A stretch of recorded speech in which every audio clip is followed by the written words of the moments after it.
নাই। আমরা তো চাইতে কই যে আপনি তো হাদিস সামনে অনেক কিছু আছে, বেশি করে দেন না। আমরাও চাই এই কথাটাই শরীয়ত আমাদের কাছে এটাই চায় যে যার যে পরিমাণ আছে সে তার হারে দিবে, সে তার হারে কি। আমরা কি করব?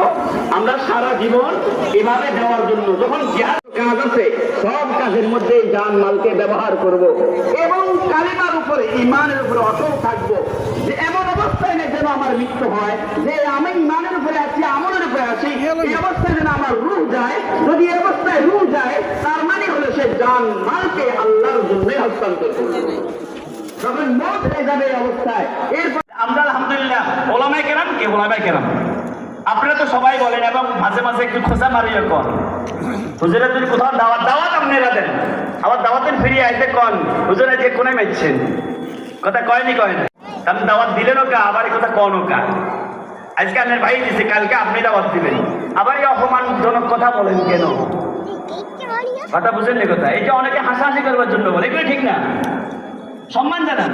আমি বলতেছি যে কথাটা সেটা হলো ওলামায়ে কেরামকে যেরকম দাওয়াত আপনারা করে খাওয়ান, আবার একথাও সত্য কোন প্রতিষ্ঠান থেকে যদি দাওয়াত আপনারা খান এক বেলা তার চেয়ে বেশি তারা নিয়ে নিয়েছে।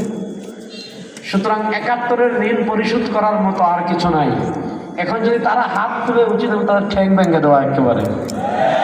এখন আর ৭১-এর কথা বলে যে ৭১-এ তারা আমাদেরকে মুক্তিযুদ্ধের সময় সহযোগিতা করেছে, ৭১-এর সময় তারা সহযোগিতা করেছে তাদের স্বার্থের জন্য, অর্থাৎ তারা চেয়েছে মুসলিম এটা বৃহৎ একটা রাষ্ট্র পাকিস্তান যদি একটা অংশ আলাদা করতে পারে তাহলে পাকিস্তান দুর্বল হবে। নানা স্বার্থের কারণে তারা চেয়েছে এই এলাকায় তাদের একটা অধীনস্থ সরকার বসাতে।